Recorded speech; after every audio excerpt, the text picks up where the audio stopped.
السلام علیکم ورحمۃ اللہ۔ سال کے بعد سرزمین چناب نگر میں ہماری ایک ملاقات ہوتی ہے،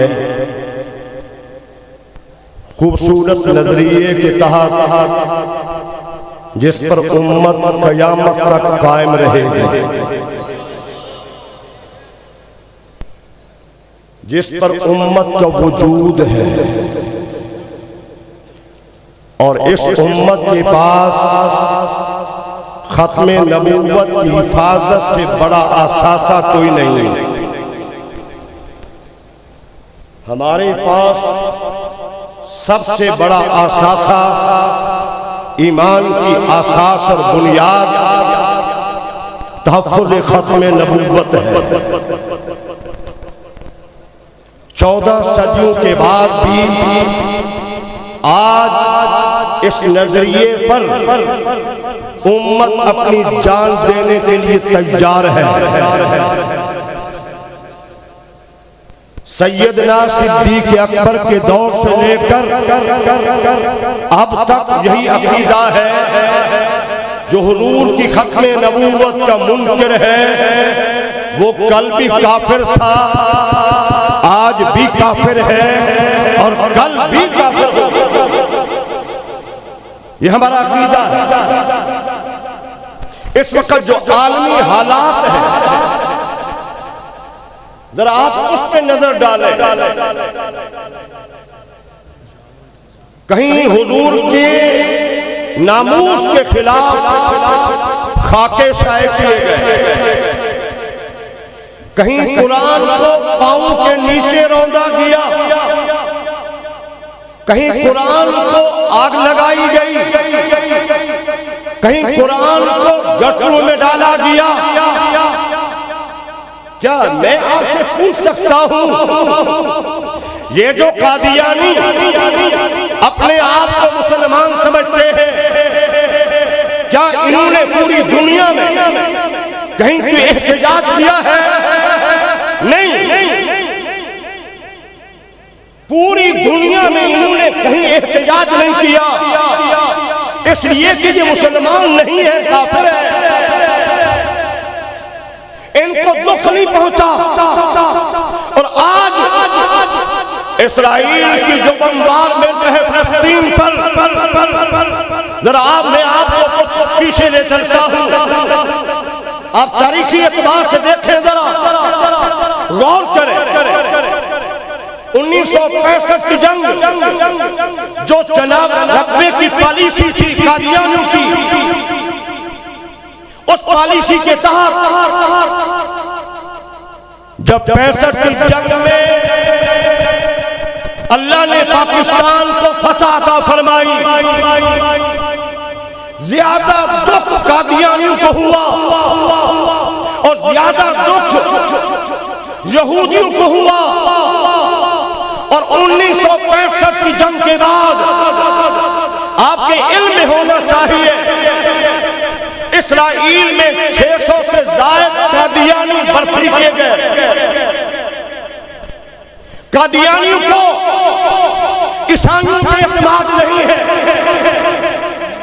یہودیوں کو ہندوؤں پہ اعتماد نہیں ہے، یہودیوں کو سکھوں پہ اعتماد نہیں ہے، کسی قوم پہ اعتماد نہیں ہے۔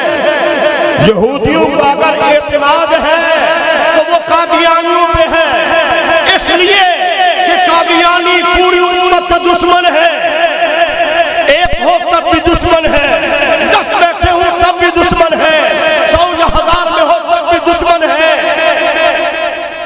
یہودیوں کی فوج میں 65 کے بعد قادیانی یہ لوگ ان کی فوج میں شامل ہوئے، اور آج قادیانی اسرائیل کے جو حملے امت مسلمہ پہ ہو رہے ہیں، یہ مت سمجھے کہ یہ حملے صرف فلسطین پہ ہے، امت حکمرانوں کی غیرت ختم ہو گئی۔ یہ ان کے حملے فلسطین پہ نہیں ہے، یہ ان کے حملے پوری امت پہ ہے۔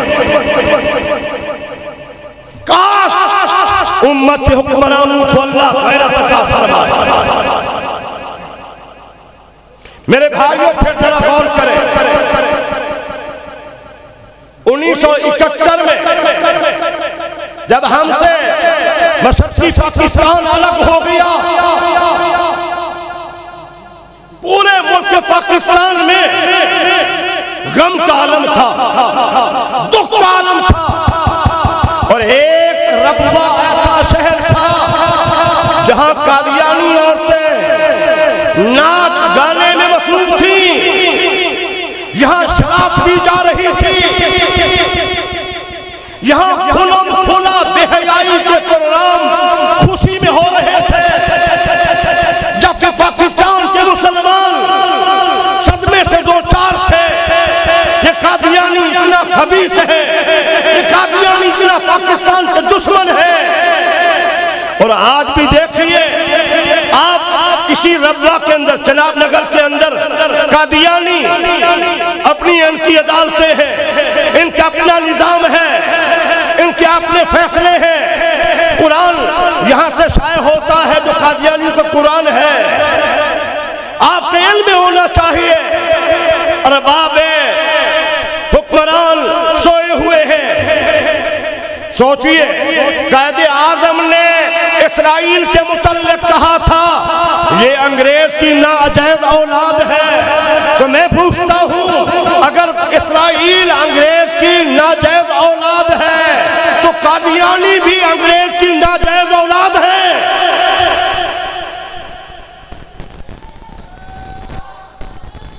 اللہ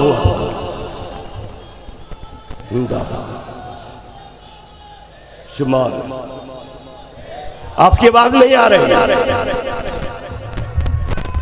نعرہ تکبیر، تاجدار ختم نبوت زندہ باد، تاجدار ختم نبوت، مرزائیت، قادیانیت۔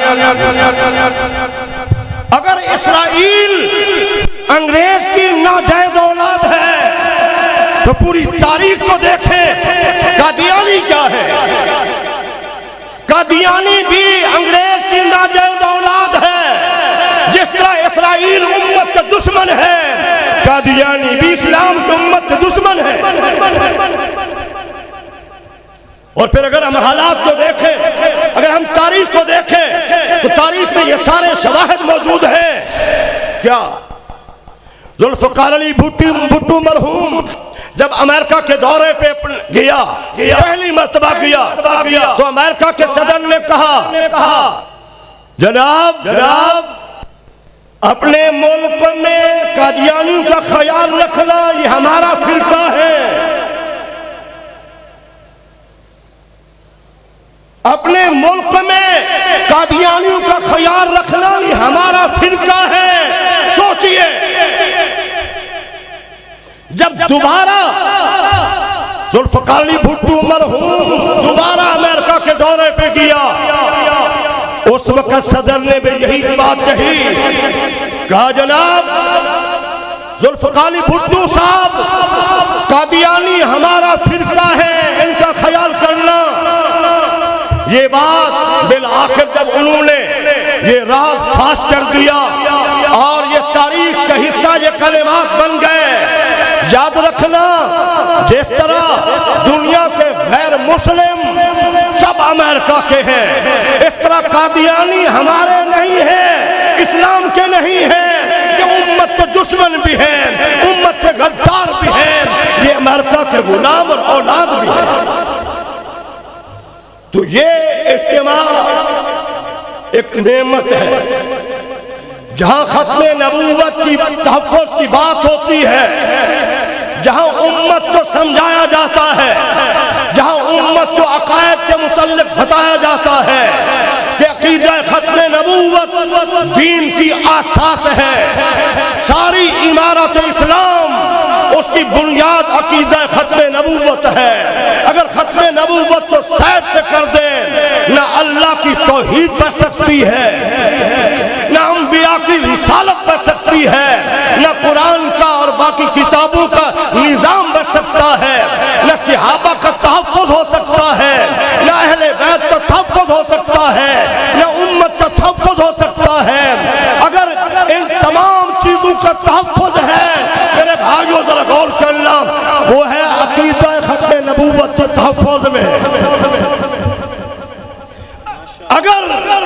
عقیدہ ختم نبوت محفوظ ہے تو سارا دین محفوظ ہے. اگر عقیدہ ختم نبوت محفوظ نہیں ہے تو پھر دین محفوظ نہیں ہے. یہ علماء کی ذمہ داری مت سمجھیں. علماء تو ذمہ داری نبھا رہے ہیں. یہ پیران الزام کی ذمہ داری مت سمجھیں. اللہ ان کو ہدایت دے. یہ ہر مسلمان کلمہ پڑھنے والے کی ذمہ داری ہے وہ عقیدہ ختم نبوت کو سمجھے, اس کو اہمیت دے. گھر میں بیٹھا ہے, دکان پہ بیٹھا ہے, بازار میں ہے, چوراہے میں ہے, پروگرام میں ہے, عقیدہ ختم نبوت کے تحفظ کی بات ہونی چاہیے. اللہ میرا آپ کا حامی و ناصر ہو. اللہ ہم سب کو اسی عقیدے پہ زندگی اور موت نصیب فرمائے. آمین ثم آمین. وما علی الا البلاغ. رقت عيناي شوقا ولطيبة ظرفت عشقا فأتيت إلى حبيبي.